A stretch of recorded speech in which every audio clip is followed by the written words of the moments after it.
En majuscule. En majuscule, s'il vous plaît. Des majuscules.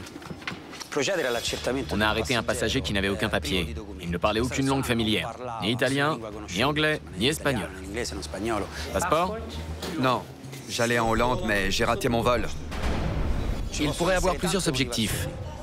Essayer d'entrer en Italie ou tenter d'atteindre la zone de transit pour rejoindre quelqu'un qui lui donnera de faux papiers pour pouvoir rejoindre une autre destination.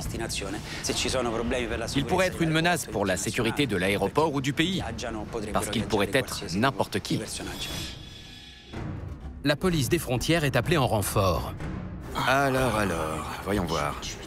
Ils doivent trouver l'identité du suspect, le vol par lequel il est arrivé. Le voilà. Et ce qu'il a fait depuis qu'il a atterri à l'aéroport. Ce passeport a été déclaré perdu. Ça pourrait être lui. Pour résumer, on pense qu'il pourrait avoir utilisé le passeport perdu de cet Italien. En fait, il se serait fait passer pour lui grâce à leur ressemblance.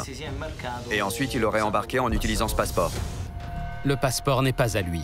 La police doit maintenant découvrir sa vraie identité. Merci. Il va l'effacer. Mais le passager est prêt à tout pour les en empêcher.